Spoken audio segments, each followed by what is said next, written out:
Welcome to another episode of House of the Empire right here on Fandom Empire. I am your host, Johnny V, and it is truly a pleasure to be here with you wherever you are listening from. Joining me tonight, as always, are my usual colleagues, cohorts, and friends. Starting off to my right, Randy, how you doing tonight? Not doing too bad. Just end of month stuff. Leading into next week, having a week off because I always take the birthday week off. So it's going to be a nice, relaxing staycation where I just play video games and do pretty much nothing. So it's going to be great. But yeah, man, it's crazy to think that April's right around the corner. We got WrestleMania around the corner. We've got Mall coming out soon. We've got the next season of Invincible, which has already been out. The Boys is finishing up. I mean, there's so much good stuff coming out in April. It's amazing. And I can't wait. I can't wait for it all, man. That is so very, very true. Directly below me, Sean, how you doing tonight? I mean, I was all geared for a little bit of a longer show today, given everything that's out there. And it's just one of those shitty health days with what I'm going through in life, and I know you're not feeling well yourself, so we're gonna once again probably have a little bit of an abbreviated show, but cover as much as we can in that time. It's Also, that sports decisions happening at really weird times. Very puzzling. one makes sense to me, one does not. Um, I'll let the sports fans try and figure out which one I'm talking, which ones are which. Um, and in the bottom right corner, Dustin, how are you doing? I'm doing well. Glad to be here tonight. It's going to be nice to break away from the busy schedule I've been having. Talk some fan stuff, man. Some Star Wars, some Halloween, a lot of good stuff. And as shout out to Randy, happy early birthday, sir. Um, Glad you're going to take that week off. That's nice. Much needed time to just kick back and enjoy some video games and do whatever you want to do. I will not be able to enjoy much of that stuff in April with the baby coming here in now 2 weeks. So I will have all this stuff to watch once I actually get some free time again. Who knows when that will be? But I'm glad to be here Bon, tonight. bon fête et toi. That's about It's about as good as it gets for me. That and counting to 10 and asking to use the bathroom. You want more than that? And go hit up Johnny. To the non-French inclined in our chat, that's a happy birthday to you, in French. No, horribly accented French, I might add. Which is not good considering what my last name is. Well, I was going to say one of us is of French descent and one of us is not, and it's not the one who can't speak French. That is French. So, well, you can work on it because technically, when we record next, that's actually my birthday, so I will be here for that. Yeah, I always fear my grandfather is just gonna come up from his grave and kick my ass for not knowing more French. that tracks. All right, guys, let's get down to the business of the day. Like we said, we got lots of stuff to talk about, lots of Star Wars, and of course, lots of Halloween hot off the heels of PAX. But we're gonna save that for the end. So if that's all you're here for, come back a little later. But if it's not, enjoy the rest of the stuff because we're gonna start off with Star Wars Wait, tonight. is it the end? Yes. Is that the end or Harry Potter the end? That's the end. You put Halloween at the end. Yeah. Oh, okay. I couldn't remember. It's going to eat up the most time more than likely, though. Yeah, absolutely will. All right, let's start with Maul. It starts here very soon on Disney Plus, and with that comes some things that are coming out that we are learning. And one of those things is, I'd say, of at least somewhat consequence for those of us who are like, "Oh, George's stories were only the best. If it's not George's story, I don't want to hear it." Crowder are going to be happy to hear that Dave Filoni has confirmed that at least some of George Lucas's original ideas for the future of Darth Maul after resurrecting him are fleshed out in Maul Shadow Lord. Do we know specifically any of those things or just that? Well, we know the big one where, he becomes the master to one Darth Talon, who is a pinky red female Twi'lek, which was supposed to be the original plan for the sequel trilogy, and sure enough, there's a pinky red female Twi'lek Jedi in this show. So, if I had to guess, like we've talked about before, I'm assuming that's where they're going with that, possibly to set up a future villain for future movies, as I believe she's quite young in this. So, even if you skipped ahead the 35, 40 years, it'd still be a character in their late 40s, early 50s. So, very doable, especially with a alien species. Yeah, absolutely. I mean, we've seen what Snips is like at that stage in her life, so I know it's not the same species, but they have similar lifespans. We've seen Hera. Yeah, no, absolutely. Yeah, exactly. So let's go around the table with that. Knowing that Dave is bringing forth some of George's ideas to this, does that make you feel better about the story, worse about this idea? Are you indifferent? Like, how does knowing that Dave is adapting more of George's ideas make you feel, knowing both that George obviously didn't have a chance to do these themselves, and that Dave himself was the left hand of the man who obviously would know these ideas as intimately as anyone not George himself? Randy? I mean, I was excited to begin with just because just from the trailer alone, it looks good, has a certain feel to it that just kind of gives you just that sense of like they really took some time with it. Knowing that we're going to get to see some of what George Lucas had in store for Maul is cool. It really is, because we knew Filoni had to have done something like this, because for as much as Filoni's done a great job, we also know that he always tries to pull from George's vision, and the fact that we're going to get to see something close to what we would have seen if Lucas had continued is really cool. And it just makes it more exciting, just because that with Sam Witwer voicing Maul, it's always going to be him putting his best foot forward with that character. And I feel like this has a chance to kind of give us something that can last a while, like like Sean was saying, bringing a character into live action down the road that could be a major player, a major villain, and I think that's pretty exciting. Okay. I'm sorry, guys. Something that distracted me. Dustin, what about you? What do you think about all that? I mean, yeah, Randy made good points that we already know that Filoni really has tried to bring in those George Lucas elements into a lot of. I think there's stuff that is his own, but he has always tried to have some of those threads to what originally George Lucas wanted for the series. And I think the article I had read that George Lucas had originally, I think one of the ideas was that Darth Maul was going to show up in episode 7, I think, and be the big bad in episode 7. Obviously, George didn't get to write that, and I think it's great. I think there's so much stories to tell that he can pull from some of that stuff and handpick some of the ideas and bring them into this show, and it'll just make it feel more connected to what we've seen before. And I think that's good. Is it's not going to be all George Lucas, but just some of those through lines that he wanted. I think that's a good thing. I do believe that there is enough stories to tell where you can have elements of like some of the shows Dave has made with the Ahsoka series, and where you're getting those elements in the feel of the original Star Wars trilogies and the look and feel and the heart of some of the George Lucas stories. So I think there's plenty of room for that to still take place, and I think they need to lean into that versus being opposed to that. And I think most people, it'll be interesting to see what people think, but I'm excited for that. The fact that they're bringing these some of these ideas to the forefront, because there's plenty of story to tell, and why not bring some of those elements in? Sean, what about you? I mean, there's no one better equipped to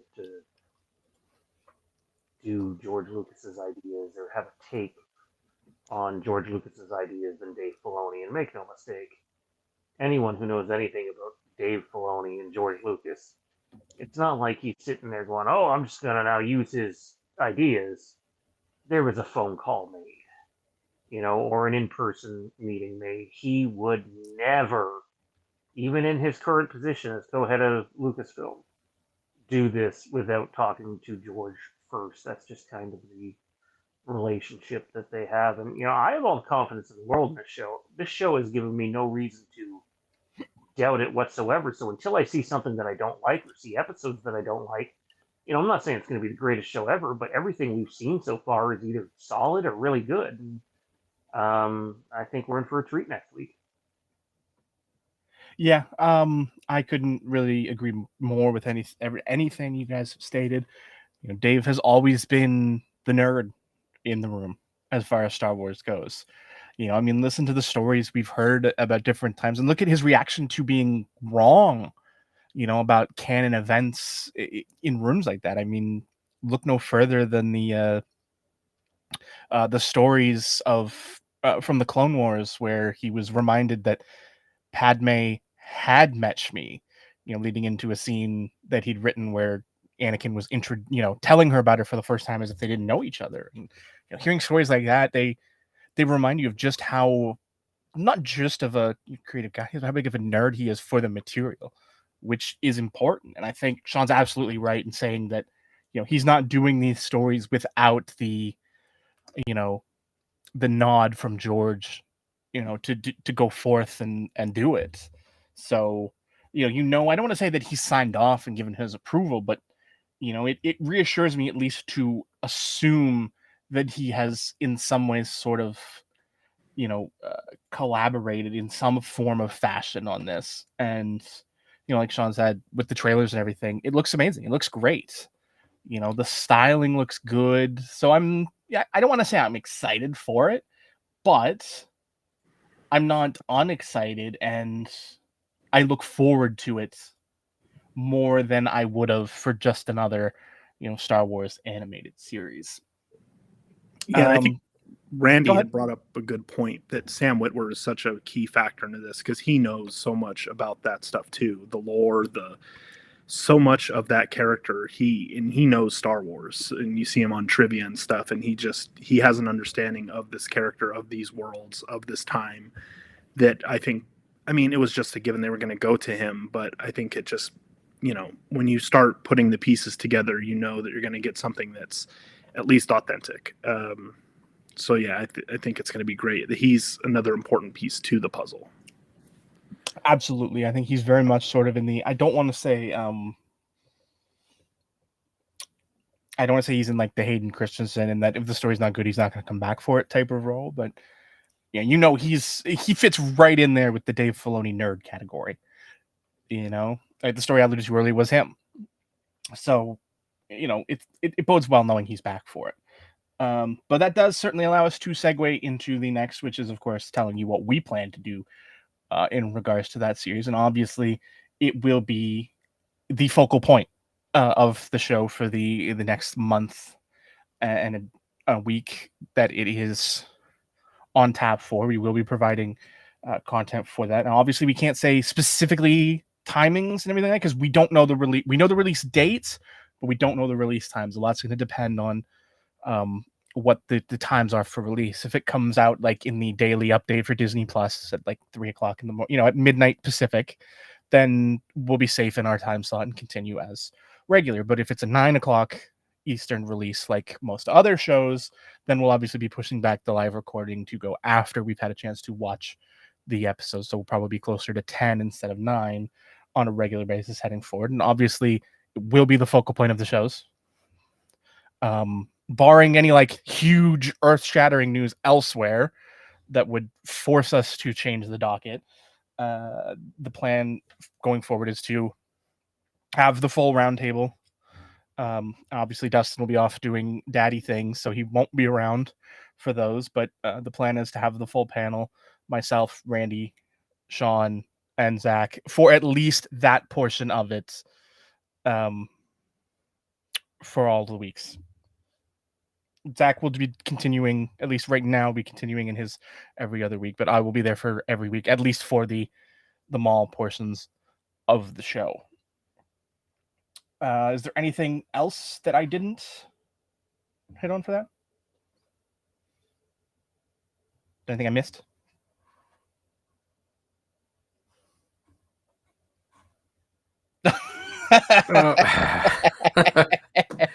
That can be Always taken in fun so many catching another different host ways. doing that. So many different ways can be. We're not going to go there. It's always fun throwing to another host when they are otherwise occupied, without any real way to make comment on that. So I'm going to assume there's nothing we missed there. No, I'm pretty sure that was really it. Okay, so nothing that I missed there. So we will move on to the next topic, which is an awkward because I know nothing about the next topic. I'm good now. I'm good. Okay, fantastic. Because the next topic is a Lord of the Rings sequel movie? Question mark. Oh, you didn't hear about this? I did not. Not a sequel. Yeah, a sequel. So there's 2 Lord of the Rings movies in development. A kind of like a prequel sequel thingy that Andy Serkis has been doing. That I know about. And then a full-on sequel that will be chew on this one. And like this has been officially announced too, by the way. So I don't know how you missed it. It will be co-written by a guy that I think you would never guess in a million years. One Stephen Colbert. That actually makes a lot of sense to me, if I'm being honest. He's I know a he's a big fan. huge mega Huge Lord of the No, Rings he's not a nerd. big fan. He is the nerd of the nerds. He Yeah, is the and, like, king of the absolutely. Lord of the Ring nerds. Yeah, and like Doesn't the make you a original good writer, Tolkien books. His history does. I mean, it was a surprise to see. Oh, yeah, he's involved in it. But then, just because it's like, wow, that's such a departure for him. And then it's like, okay, yeah, that tracks. Hear him talk about like he can recite like word for word a bunch of the Tolkien stuff, and the books are even harder to follow. A lot of it is really hard to follow, and he's nerds out on it, which is great, but super interesting. Yeah, if you've gotten through the Silmarillion, kudos to you, because there's no way in hell I'm getting through that book. No, thank you. I mean, it'll be interesting to see him do drama as a writer. Like, obviously, his history as a writer, I would personally say, is fairly strong. Like, he has the qualifications. I mean, he's been one of the main writers on his own shows for 30 years. Now, obviously, it's a different animal, writing for comedy series versus writing a feature-length drama, but I am confident, honestly, knowing that I'm more confident.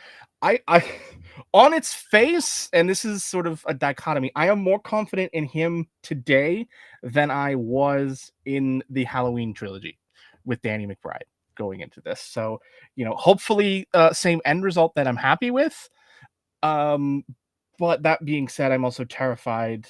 I'll say this: I am thankful it's not being written by Peter Jackson, because I've had enough of that man in the Lord of the Rings. Okay, I love the movies, like Lord of the Rings, Two Towers, Return of the King, fucking amazing.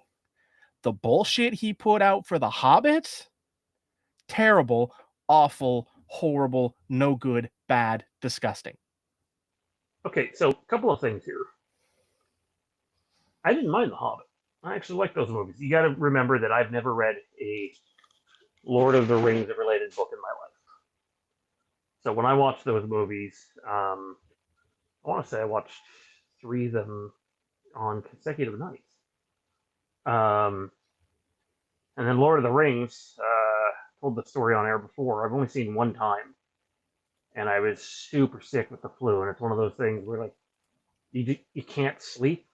Usually when you have the flu, you want to get some sleep. I couldn't sleep, and I went through the Lord of the Rings trilogy in one day. So I've only seen, I think there's only 6 movies. Yes. All the movies one time. That's it. So my knowledge for the movies is not great. But I didn't mind them. But I totally understand the complaints a lot of people make about how one book script for 3 movies was too much given the material that was there. I'll also say, did anyone catch Johnny's phrasing there when comparing the Stephen Colbert co-writing the Lord of the Rings sequel to Danny McBride and David Gordon Green doing the Halloween trilogy? He said, I want to be happy at the. I will be happy at the end. yes. I am exclusively referring to the first Halloween movie and nothing that followed it. He'll Okay? be happy. I with am referring the exclusively end to Halloween result 2018 and none of the sequels that followed. Don't you was try the and put me in quote. that stance. You heard it here So- first. No. Yes. I am referring exclusively to going into the first film. I didn't have faith in Danny, but I have faith in Steven. I was happy with Halloween 2018. I want to be happy with this too. Everything that follows will merit its own discussion, and I'm sure that if I like the first Hobbit sequel, whatever they want to call this thing, that it'll probably be better than the other 2 crappy Halloween sequels that followed. Is Johnny breaking out for anyone else? A little bit. Anyone else hear that? All I heard is I can't tell if it's a like Johnny issue or an all of us. I think it might be all of us right now. Halloween trilogy. Yeah, That's you kind don't of you cracked a little bit too. No, don't you dare. Don't you dare, Bobby Boucher. Don't you put that evil on me, Ricky Bobby. So to age me out, my first experience with The Hobbit was the animated films when I was in kindergarten. So, Oh, yeah. I mean, I saw those too, but it wasn't. And I had the Lord of the Rings and I had the Return of the King on VHS, the animated movies, and also had the Lord of the Rings Super Nintendo game. That one I don't remember. yeah, I don't remember that one either. Wow. It was actually based off the animated movie. We'll have to look that one up once we finish. Yeah, I mean, I'm excited for. I did not like the Hobbit movies. I went and saw them. Was not a huge fan of them. The Lord of the Rings, the trilogy that we got with the Two Towers and Return of the King, fantastic. I mean, epic movies. But yeah, I get what you're saying, Johnny. Not having, it's like let's have some new people come in and tell a story based on their interpretation, and let's get their, give them a chance. Like, I mean, I haven't seen the other show, The Rings of Power or whatever, on Apple TV. Is it Apple TV? I think it is, or Amazon. It's Prime. Yeah. So I haven't seen that. So, I'm willing to see something. Just knowing how much of a fan Colbert is of Tolkien's work has me excited to say I will give this a chance, and I'm hopeful that I'll find it entertaining and not the opposite. I didn't even know there was another movie being developed that's a prequel, sequel in between The Hobbit and Lord of the Rings, which, okay. So, help me out here. I believe it's up to audience interpretation, at least the way the movie goes. I've seen some people putting out there this weekend, well, Frodo's dead. And I was like, Is he? Not right. Like, that's... you know what? I actually had the exchange with Wolfman Got Nards and Barry. And he admitted he's not a big Lord of the Rings guy, neither am I. And it was always my opinion that the movie, kind of like, I don't know who's ever seen like Christopher Nolan's Inception. The end of Inception, you're led to believe he's more than likely back in reality. It looks like the little topper thing is about to stop, and then it doesn't. You just cut to black. I've always kind of interpreted, again, I've only seen it one time, the end of Lord of the Rings that way, where it's like, are they alive? Are they dead? I don't know. They kind of hint that he's going off to, like, they don't say specifically he's going to, like, the afterlife or anything. They just say, like, he's going off to, I think it's open to interpretation, right? Where you could say, yeah, he's going, like, he's gonna, his encounter with the ring and everything has degraded. He's going to die and he's going off. I just felt like, oh, he's just going off to live in peace and away from things for a while. Or so I think he's very much possibly in play if they do a sequel to Lord of the Rings. I wouldn't put that off the table at all.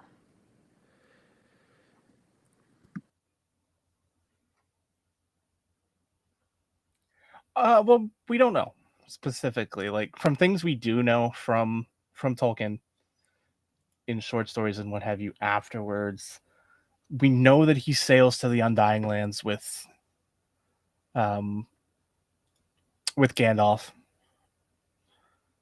after the war, after Sam had his first daughter. So I'm assuming this would be after he's set sail for the Undying Lands. And there isn't really much mention of him after that. You know, we know that, and again, these are things we know through the histories told by Tolkien, that at the end of his life, Sam rode to the Undying Lands to reunite, presumably with Frodo. But we don't know if he did or anything. So we don't really know. This is a gray period in what we know and don't know. I did look it up in the time of what the log line is. So we know that the story is Sam, Merry, and Pippin. This is their story, along with Eleanor, Sam's daughter. So it'll be interesting to see. Wait, the Colbert movie is?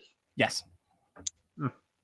The official logline for the new movie is 14 years after the passing of Frodo. Well, actually, that's it right there. 14 years after the passing of Frodo. So they are already changing canon, because in canon, we don't know Frodo's fate. We don't know when Frodo dies. Well, I mean, that could also be like 14 years after the assumed passing. You know 14, what I mean? yeah, I would assume 14 years after Frodo leaves for the Undying Lands would probably be a more accurate. They don't really have a, like, I don't know what you call it, something in the game. I didn't not like Lord of the Rings, and I didn't not like The Hobbit. I thought they were fun watches, but I've never itched to go back and watch them again. I haven't watched the Lord of the Rings TV series done by Prime. You know, I want it to be something good for the fans that fans can find value in. What I don't want to see is what seemingly every revived franchise does, where it's, here's an endless amount of new characters, and let us sprinkle in these old characters for a very limited time before they hand off the torch to these completely new characters that you may or may not care about. It's been overdone. We don't need any more of that. Believe it or not, you can have characters return and still tell a story with them. Look at what just happened with Buffy. You know, everybody was all geared up for a Buffy the Vampire Slayer reboot. And I think I got this actress's name right. Sarah Michelle Gellar, is that right? Freddie Prinze's That's wife. Buffy. You know, came out and spilled the beans like, hey, she was in one scene in the pilot for the reboot, and the rest was apparently not very good writing. And I don't think that's staying true to franchises. Like, as much as I like The Force Awakens, it does the same thing, especially The Last Jedi. But at least with The Force Awakens, Han Solo is present. You know what I mean? Like, he's there for a significant part of that story. You may not like The Last Jedi. Luke Skywalker is there for a significant part of that story. Then we get to that albatross of a third movie, or ninth movie, depending on how you look at it. And there's really nobody there to help carry them other than Luke and Han each getting a scene, and, you know, that fucking Frankenstein Leia they did. And it shows, like, making new characters in an already pre-existing franchise and getting people to care for those characters specifically for film, because we've seen it happen a bunch in games and TV shows where you're able to do it. But for a cinematic release and have people care is really hard to do. So if they're still sticking with, you know, the main group of guys with a few new people, I think that's a good way to win fans over. Yep.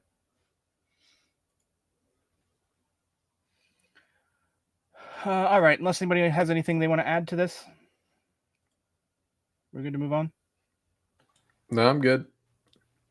All right, then let's move on to our next topic, which is going back to HBO. This past weekend, the Harry Potter trailer for the new series came out, along with a release date for season 1. Which was earlier than what we were all led to believe. Yeah, it was. I assume everyone here has watched it. I have. I've watched it a few times. Which shocks the hell out of me, considering how hard it has been for the better part of 20 years to get you to actually watch the goddamn movies. Yeah. All right, let's go around the table. Let's go around the English. Let's go around the table. What did you like most? Gentlemanly lad. What did you like most? What did you like least? And what, where you at coming out of this trailer? Randy, we'll start with you. So, as a fan of the books, a fan of the movies in general, it's watching this. I'm trying to just wrap my head around basically having the characters recast, right? And I did like what I saw. So it's not that I hated it. I did enjoy it. I love the feel. Like they really spent a lot of time working on the production value and the costumes and just the overall feel of what the world of Harry Potter should feel like. So I was really happy with that. I thought Nick Frost as Hagrid was awesome. It really, obviously, it's not Robbie Coltrane, but still, Nick Frost did a great job from what you saw in the trailer. I think for me, it's more or less getting accustomed to the recastings. I think that's kind of where my head is right now. I'm still trying to feel it out to where I'm just trying to hold my actual opinions until I finally see more. But overall, I feel like they did a great job with it. It seems like the castings are really well done. So at this point now, it's just kind of waiting to see how closely they mirror the books, because I know that's what they're shooting for with this. And hopefully, upon watching it, the characters will grow on me and I'll have a new appreciation for Harry Potter that I may have not had before. Fair. Sean? You always come back to me when I'm about Well, to say usually something. I go in the zigzag, Oh, but okay. you I see what happened. moved. I see what happened when I came back. It moved me, It did. and now I can't move anything. All right, whatever. So hang on. Let me take a sip before I choke. My apologies. So here's the thing, and I have some pretty strong feelings about this. All the whining is like, okay, first of all, what the fuck's the creator's name again? I have it on the tip. J.K. Rowling. Yeah, she seems like a real piece of shit. But so are a lot of creators out there. I don't have a very high opinion of George R.R. Martin either. So, but there's people who are attacking this show simply because of her views, right? And we know she got into it publicly with, I want to say it was Emma Watson. Probably. So, but the thing here is, if you followed, Jeff Snyder, Hollywood Reporter, anyone, her involvement in the show outside of casting has been incredibly minimal. She wrote the books. That's her involvement. Yeah, and guess what? I'm preparing people now. They have already filmed new scenes that are not in the books and not in the movies. Think Game of Thrones, right? Or the House of, sorry, not the House of, the Song of Ice and Fire. Is what the actual series is called. I think it's going to be a lot like that. I really do. There's people that are saying, well, there's literally no point to do this series. Okay, well, I've never read the books. I haven't, and let me tell you, that's incredibly painful right now because I could start downloading some of the audio dramas that they've just Oh, produced those are so with good. with Hugh Laurie as fucking Dumbledore, Those are so which is good. just like putting fucking chocolate milk in front of me and asking me not to drink it. I still 'Cause I- can't get over fucking that they cast Lupin as who they. I can't. And My like I brain want to listen to them refuses. so bad, but I didn't want to ruin my experience in the TV show because it was easy to know that you're going to get a lot of the book in the TV show when you have whether it's 6 or 8 episodes. I don't know. I think it's 8 episodes. Um, you're basically getting 8 hours, right? Which is almost the length of the first book. And like the idea that people are trying to stand on the bridge of there's no reason to do this. It's just fucking asinine. Like, come up with a better fucking argument. And this is not a shot at Randy, but the whole recasting thing too. Like, give me a fucking break. There's people that need to get over it. You know what? Star Wars would be in a lot better shape right now had they chosen to recast and tell a story closer to the time of Return of the Jedi. That's a fact. Just is. You know what? Alden Ehrenreich, not a bad Han Solo. Not Harrison Ford, but not a bad Han Solo. And people just hate the idea of seeing other people in roles. Like, obviously, the Alan Rickman thing's going to get a lot of play. Here's one thing I didn't know. I've never read the Harry Potter books. All I have to go off is the movies.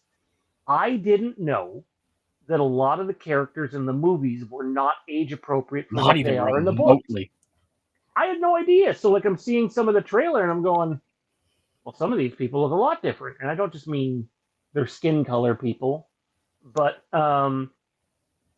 just in general. And like I ended up listening to like a 1 hour interview on it and how the show is going for more age appropriate characters. And like I'm for that. Why not? It should not be the same thing as the movies. It should be something different so that if you want to sit down and binge the movies at Christmas time, for the next 10 years, you can do it. That's usually when we watch it.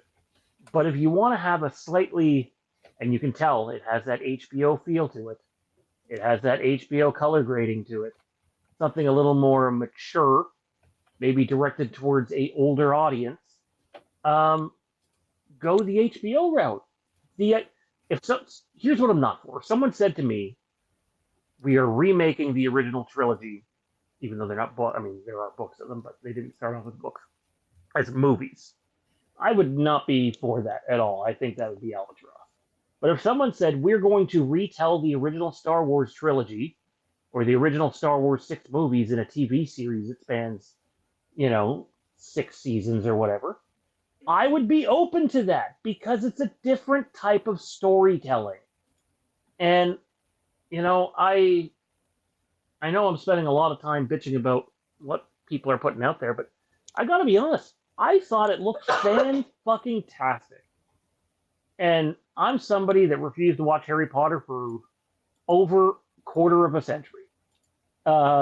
Facts. And I Despite looked, repeated efforts otherwise. yes, I thought it looked great. I thought Nick Frost looked a little weird as Hagrid in the front shot, but I trust his acting ability. Tonally, it looked great. Hogwarts looked fantastic. Here's the other thing: like people will just lie about whatever they can to take shots at something. And I've seen a bunch of it just looks the exact same as the movies. No, it fucking doesn't. I've seen the movies enough now to know, hello, what we got from Hogwarts in that trailer is not the same as the movies. I loved the candle setting and the almost like the Johnny, think like the auditorium at O'Neill, but Okay. a more of a like curve to it when they're all in class there. Like I thought that looked fan fucking tastic. Not a single classroom in the movies was like that. Not one. Not even fucking close. And then there's I thought the dude from Wait, I'm wrong. The Charms class, not Charms, Flitwick's class was kind of like that. Then there's the in dude first from movie. Andor and Game of Thrones. Can't remember the actor's name. It's Anton Lesser. That's it, Garrett Anton Goldman, Lesser. And like he stood out in the trailer, and I thought that this was a very, very effective first trailer, and I'm really excited. It's HBO, so they're more than likely only going to drop one episode on Christmas Day, but I really hope they drop two because I have a hunch, given all the footage we see pre-Hogwarts in there, is the whole first episode is going to end with them arriving at Hogwarts. And I'd very much like to, just give us 2 episodes on Christmas. I like it though. I'm happy. Dustin, what about you? Yeah, I like. 1 second. I like Sean. Do not. I am. Thank not you. a I like fan. you too. Huh? You said you like me, and I was just saying I like you too. That's all. Oh, that's very kind. We need more kindness. Let's just say I do not like J.K. Rowling and what she stands for and what has happened to her. I had a conversation with this with my sister-in-law, who's a huge Harry Potter fan, and she's is a big part of her childhood, as it was mine, and we have different takes on how we. And I kind of said the same thing Sean said, is that if you looked at a lot of these people, there's probably not a lot to like about a lot of this stuff, and you can't not like everything because of trying to separate the art from the artist. And regardless of all that, like, what did I think of what I saw in the trailer? I'm always open to new interpretations of any story, right? The books are there, the source material. Sean, I think you should absolutely read them or listen to the audiobooks for them because they're outstanding. You have these images that you create in your head, then the movies come along, they've created what we know. So it's easy to watch the trailer and kind of be like, wow, a lot of this feels like what you've seen in the movies. And that's going to happen is because they're telling the same kind of from source material. Now, we don't know exactly where they're going to take their, if they're going to stick directly to it, which they said they are, but they're going to have stuff that's not in the books because you have to at sometimes. We saw it with Night of the Seven Kingdoms, where they had to, they stuck pretty close from what I've heard from Zach, is that they stuck really close to the source material, but there are some things that they expanded on. But it's great to see a different take and a different interpretation. You'd be ridiculous. It's like someone saying, oh, I've seen Batman 89, so I don't care to see another Batman movie. Well, then we got Batman Begins, and then the Dark Knight trilogy, and now we're getting the Batman with Robert Pattinson. There's always different interpretations and takes on source material, and it's too early to tell. But from what I saw, it looks fine. There's nothing there that I'm sitting there saying, "Oh my gosh, I can't believe they did this," or "Why are they doing this?" I am excited that Warwick Davis is back as Flitwick. That to me that's great. I'm glad they brought him back.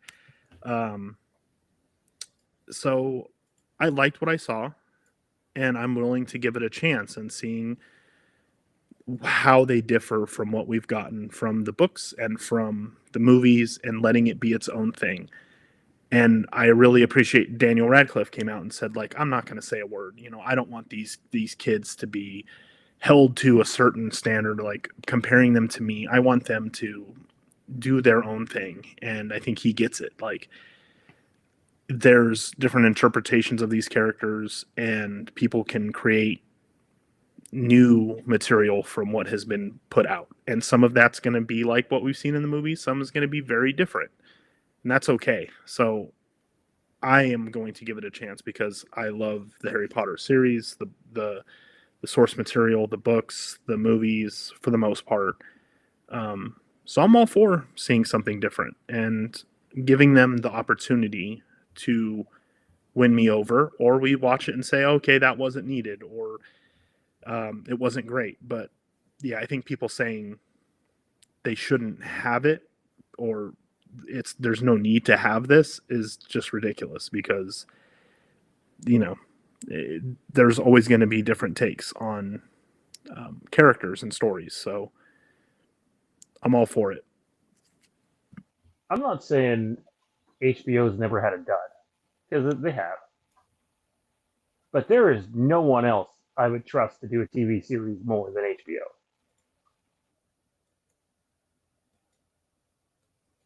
Yeah, I think their track record says that's more likely the case. Oh yeah, they have a great track record. I mean, watching the trailer and experiencing it, I loved it.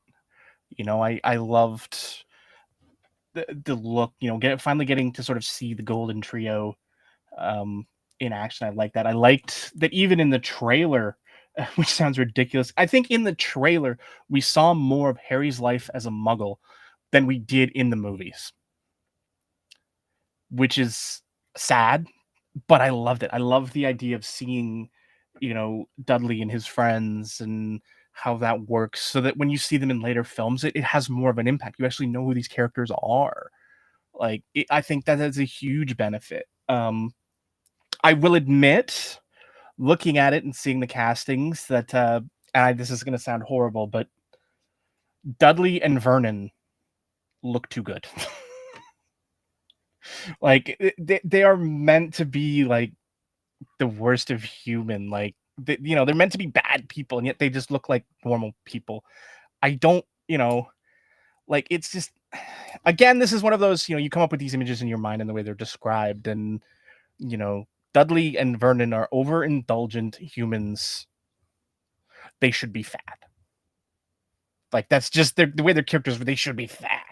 Until the later books, when Dudley finds, you know, boxing and starts to realize that his dad's an asshole and becomes a better person because of it. But, you know, don't like that. But on a scale of things to not like, the fact that that's the one that stands out is fantastic for me. Snape's hair isn't greasy enough. That's literally the first description of him. But again, those are the things that are changed because we don't know the time frame of the things we're seeing, right? Like, that's the thing. Like, if these are younger sequences that they're adding to the books, like if that's younger Snape we see in the trailer somewhere around the time of, you know, Halloween 81, then looks can change in 10 years. But again, back to Sean's point earlier, finally seeing a Snape that is the appropriate age. I love Alan Rickman. I think his performance as Snape was amazing and lived up to the books in every major category except one. He was too old. And that happened, like you said, across all of the professors and all of the older characters.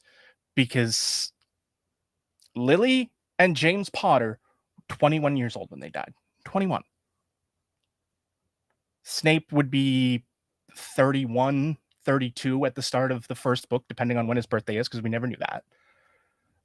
So, like, to have Alan Rickman, who's very clearly closer to 50 than he is 30, was a choice, but it worked because Rickman pulled it off phenomenally well, right? Second to none. His performance was amazing.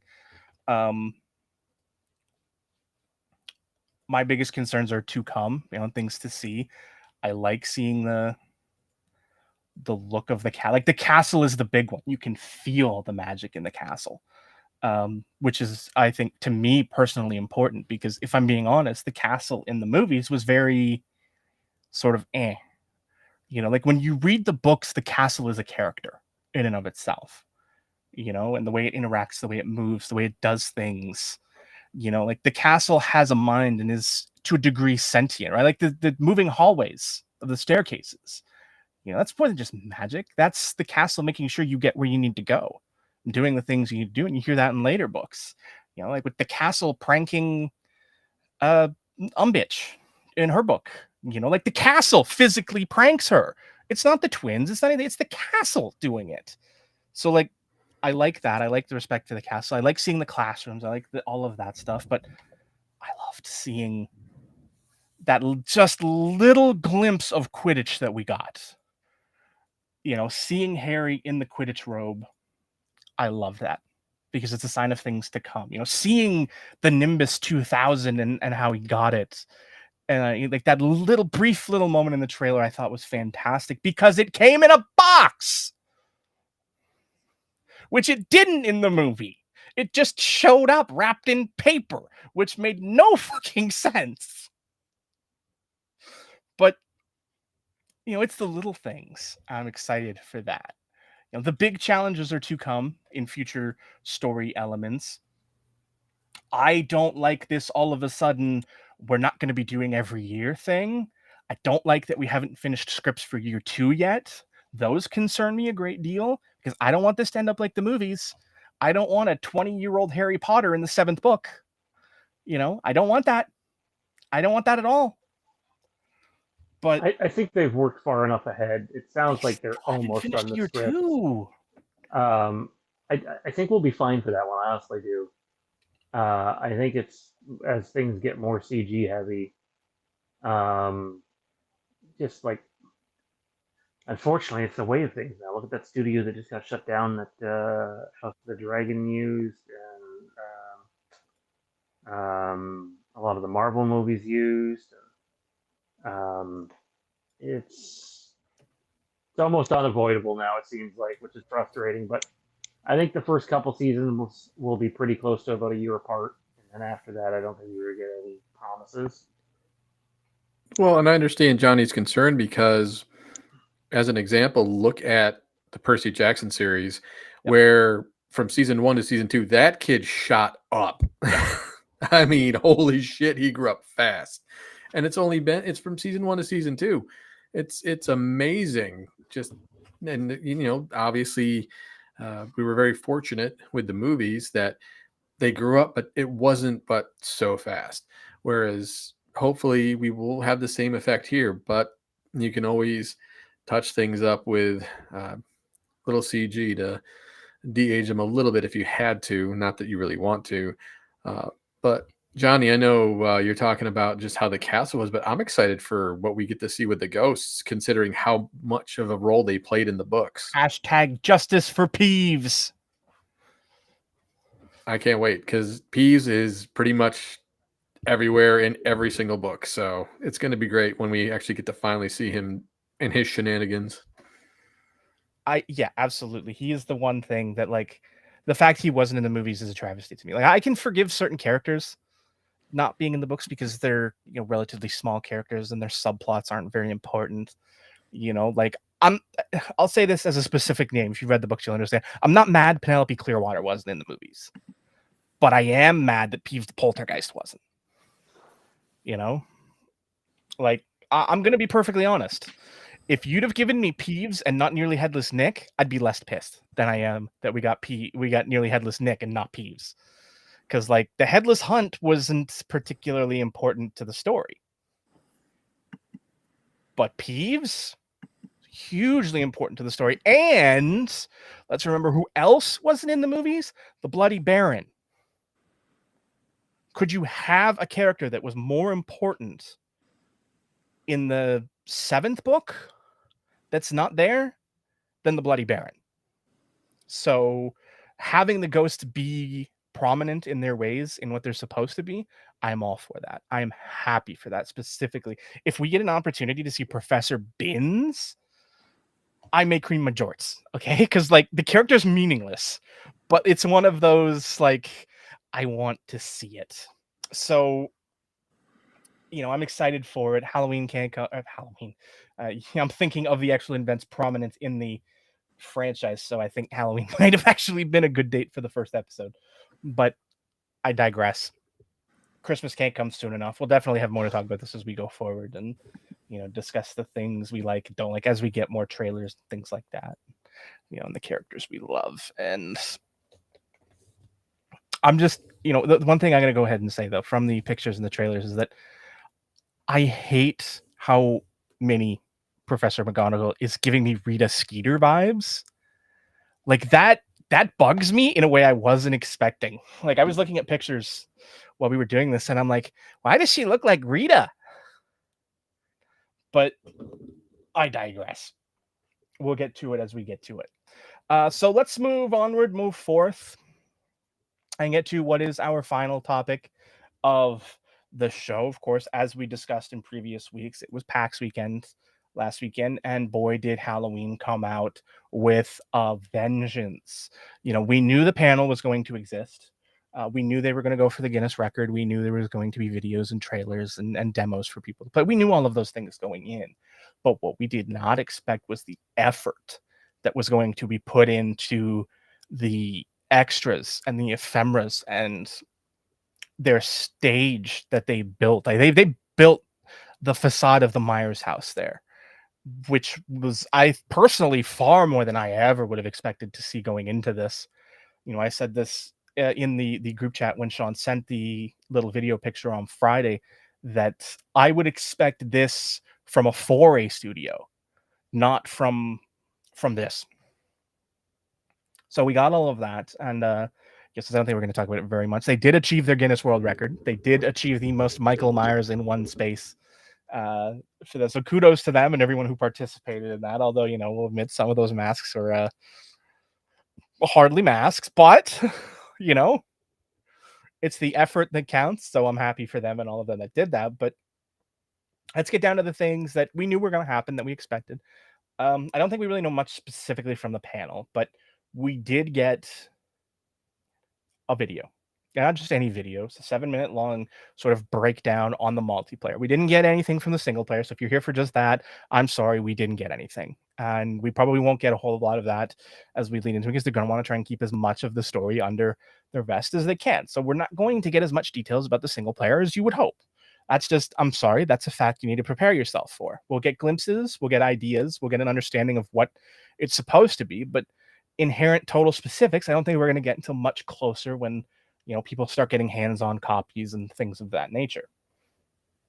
But the multiplayer, we did get to see a very good glimpse of. We got to see a better idea of what it actually is. We got some confirmations on things, specifically, the numbers that would be involved, that it would be a 1v4.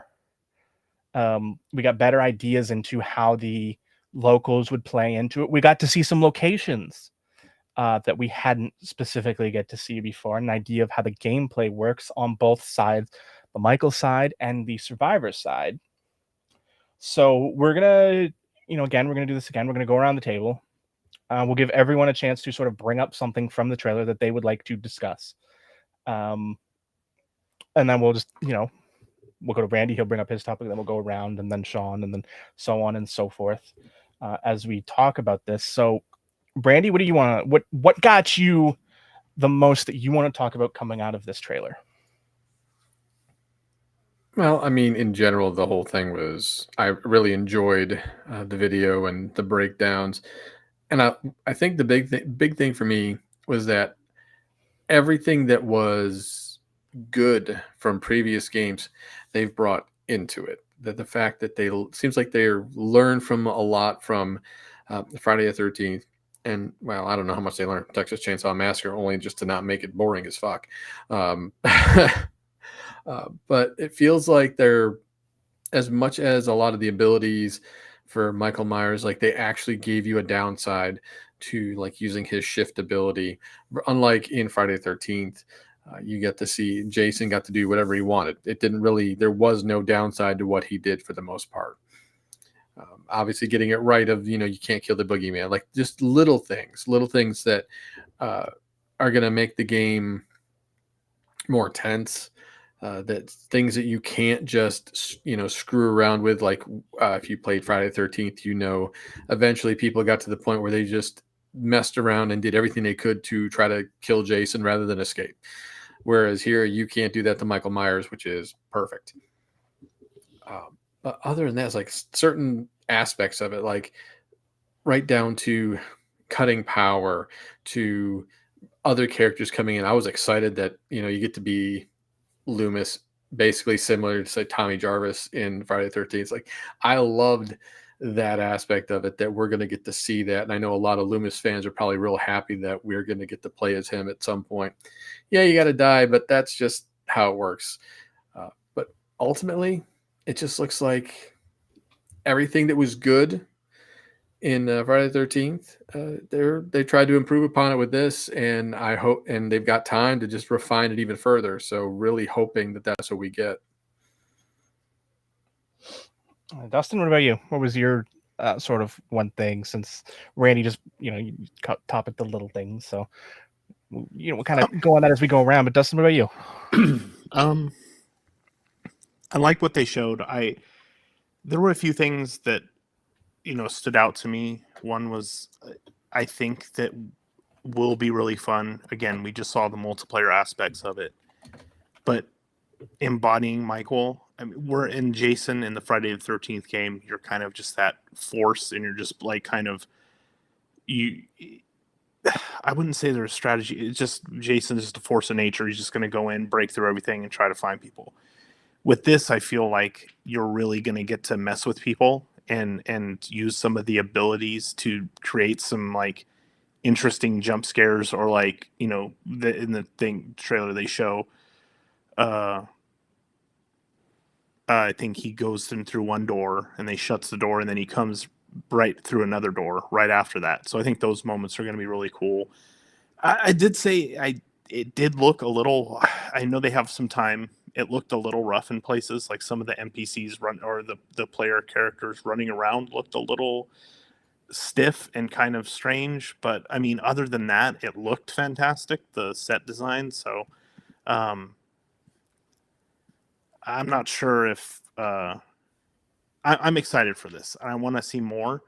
I like that they, you know, there's a lot more to do with looting and stuff like that, and going through, and they've changed some of the mechanics for escaping and calling the police and getting people together. So I think that was the most interesting thing, was just the abilities that they're going to give you allow you to really role play as Michael, which is going to be really fun. Sean? I think the one thing I did actually watch the whole panel. I'll get to that in a second. I think the one thing that they made clear is, while it is a 1v4 system, it's, you know, some people will be like, well, that's not enough. Well, don't worry, because some of the maps, anyways, are packed with NPCs, and they play a big part in the map, because part of your mission is helping as many of them escape as you can. Like, reading one guy's review where he got to be Michael for a round and he got 14 kills in that one round. So it gives you an idea how populated the maps are going to be, which I think is a good thing. If you're going to do 1v4, I think you needed NPCs. And I think the way that they're trying to utilize them in this game is good. I thought Shape Jump looked good. I think just in general, whether it's the display they had on there, we had two people that were there that weekend, the source we use at the channel, and then Ryan, who you see pop up on a lot of our Game of Thrones content at times. Both got to be in attendance there, and they had nothing but praise in terms of like how big the display was. Just, yeah, like I said, nothing but praise. And I thought the gameplay looks good. You know, I've been cautiously optimistic going into this thing, and I do think, I don't know if panic button's the right word, and we'll address this on another episode, but the fact that they are still holding back the single player makes me wonder if they promised more than they can deliver to begin with. But we will wait and see. But in general, I thought it looked good. I thought that it was about as good of a showing as they possibly could have asked for. That generated a lot of interest. A lot of people were very happy with the game. I will say this though, and this is going to piss some people off. After watching that panel, and I already felt this way to begin with. I just did. Smith Grove Sanitarium says he was one of the Michaels that participated in the record. Awesome. That's great, man. I hope you enjoyed yourself. I think they really did put on a bigger display than what most people thought they were going to do. Mm-hmm. You know, I'd made mention that our source had said they were setting up a Myers house there a couple days prior, and but he didn't really provide any details, and I was very happy with what they did there. However, the panel, I watched a 70-minute version of that dreadful event. And I'm sorry. I'm not here to stroke your John Carpenter loving egos, and I'm certainly not here to stroke his ego. And I've been on this train for a while now. Unless John Carpenter is composing some sort of music and or effects, Halloween wise, whether it's the game, the potential 50th anniversary movie, or the in the series that's just basically gone ghost. Um, unless he's doing music, keep him the fuck away. You don't need him. This guy does not care about the fans. He doesn't. Randy is living proof of that. Can't tell you how many times he cancels on conventions. He couldn't even be there for this one. He had to be there virtually. And let me tell you, his answers to whenever he was asked anything were so fucking cringeworthy. The complete lack of effort. What's the fucking running back? I forget his name. I'm just here to be paid or whatever. Or I'm just here so I don't get fined or whatever. Yeah. Basically, what John Carpenter's contributions were to that panel. He had, I don't care. I challenge anyone who was there, anyone who's watched the video of it online. You want to stroke the guy's ego, you go ahead. He had nothing of value to add to that panel. And on top of it, he fucking ruined that panel. That panel could have been a highlight after a very good showing that weekend. And instead, it's, four guys trying really, really hard not to piss John Carpenter off, and long, awkward silences, and shit that's not even on topic. Like, I'm sorry. There's going to be more Halloween movies. There's going to be a Halloween series. There's a Halloween game. And if it's good, maybe there'll be more than one game. He doesn't need to be involved anymore. Thank you. We appreciate you. You're not the only creator of this franchise, might I add. And we appreciate your contributions. Now, unless you're doing music, fuck off. Because in my opinion, his presence, his virtual presence, tainted that weekend. It is borderline unwatchable, and I feel bad for the people that paid loads of money to be in that panel. And that's how that fucking thing turned out. Just utterly disgusting. And you could tell that Ryan Freeman, producer over at Trancas, basically Malaka Cad's right-hand man, was getting annoyed during it. Like, clearly he's dealt with John before and knows what to expect, but like, I thought it was as good of a weekend as they could have asked for. And then to end it on that note, just keep him the fuck away. This is the guy that wanted to send Michael Myers to space before Jason X even came out.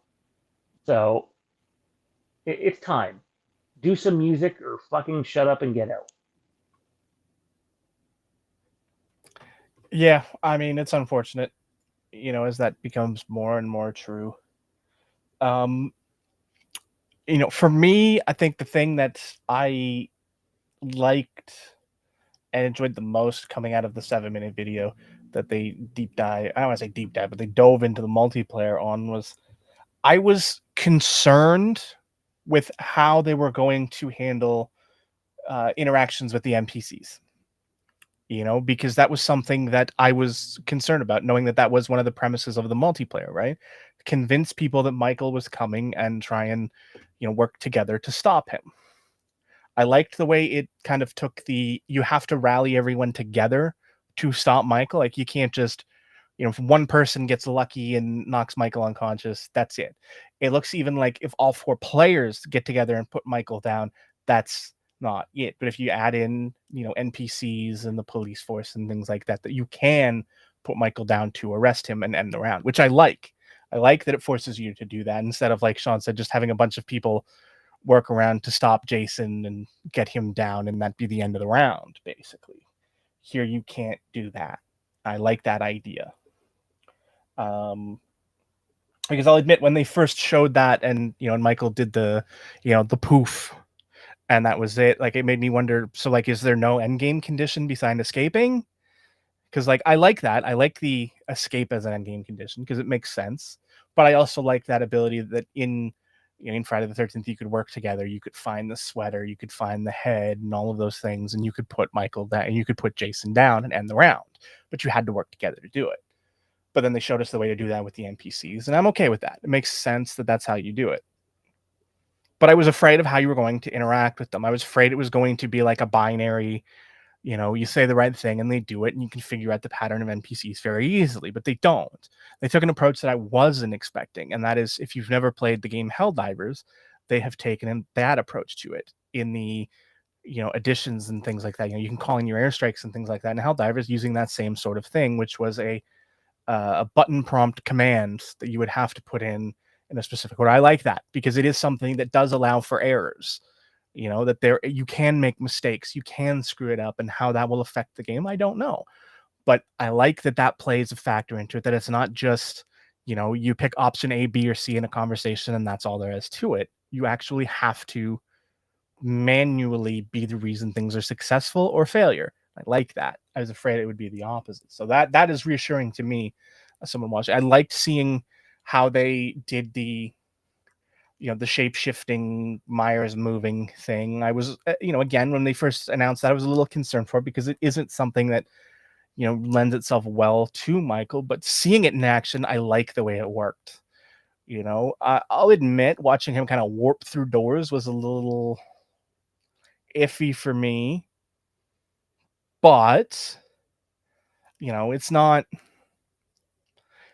again, on the scale of things to not like the fact that that's the only thing I'm really coming out of it. Like, I don't like warp through doors. And that's what's the big deal. I'm assuming, just based on the fact that you did see a locked door mechanic later, that he can't warp through locked doors. That would be my assumption. Whether that's true or not, I don't know, but I would hope that's the case, because it would sort of, it would allow the immersion of like him being able to slip in unnoticed, open and close a door and just get past you that way. And then that sort of Michael way. But like, if a door is locked, you shouldn't be able to warp through it. But we'll see if that's the case. Overall, I loved it. I loved everything we saw, seeing Loomis and, knowing, you can live out the I shot him 6 times moment, I think will be fun. I'm excited for it, and more than I was before, because we got to see it in action and see the mechanics and how the game works. And, knowing you can take NPCs with you, I think is different, because it allows you to work those mechanics. Like, how are you going to be able to escape when he gets his hands on you? They show a mechanic, but they also show other players, bodying up on Michael to get him to drop people. I like that. So we'll see as we get closer and closer to September. Is there anything more any of you guys want to add to this? Or are we good to wrap it up? I just think it looks good, and I hope, obviously some people had some really unrealistic expectations. Mm-hmm. From everything we've seen,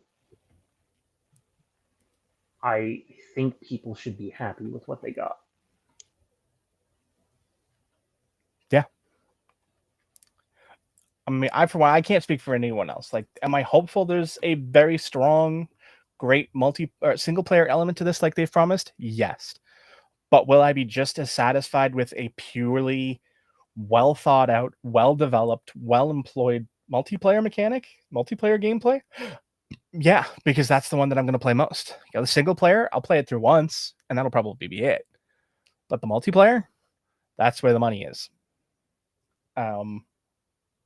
I don't necessarily like that, at least in the PAX demo copy, they basically just copied the Dead by Daylight lobby. Like, looks identical to that. I don't necessarily know that I like that. I would have liked something original, but I can understand, from a certain point of view, why it would look the same as that. So we'll see. September's just around the corner. We're going to start seeing more and more as we get into the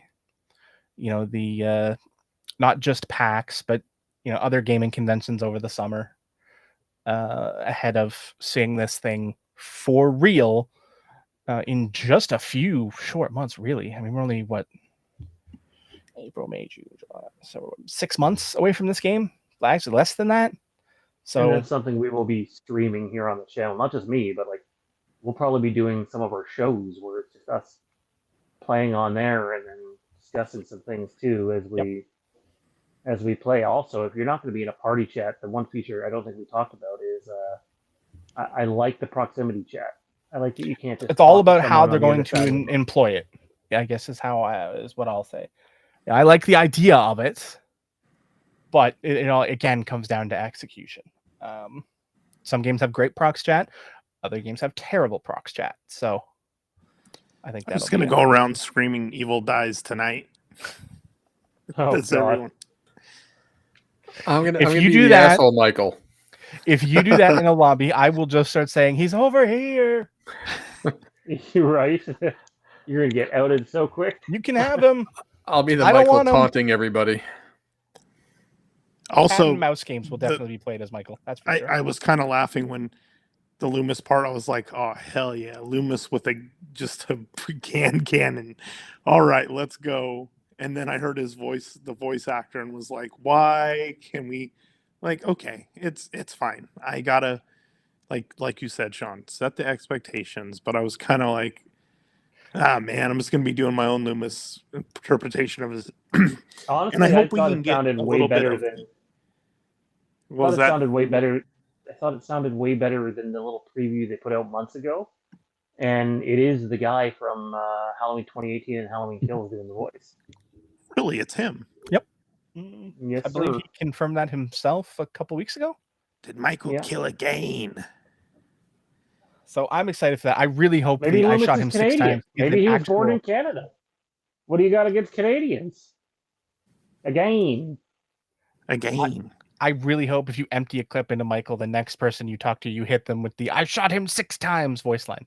Is the thing. Like I really want that to be a thing. So I just want the unhinged Loomis. Like it'd be cool if you can get different Loomis skins, or just like where he's just There like was a lot of hints at that could come down the line in the panel, but that right now the focus is just Halloween Yeah, 1 and the in between stuff you don't get to see in the movie. I am Loomis calling it starts right shooting now. townspeople. I am calling it right now. I'm going to John Stradamus this. The achievement for shooting Michael as Sam Loomis will be I shot him 6 times. That's the achievement name right there. I mean, if they guarantee don't, it. it's a missed opportunity, and you should If have they someone's don't, job. what the fuck? Somebody clip Take this us and home, send that kids. to him. I want a free copy for naming your achievement. If that should actually come to pass, I will kiss someone. I don't know who, but someone. And not anyone on this panel. Sorry, guys. Yeah, I just want to run around as nuts Loomis and just being like, I shot him. Death has come to your town, and start blowing away townspeople as they're dressed like Michael Myers. Just when he starts getting nuts and starts drinking,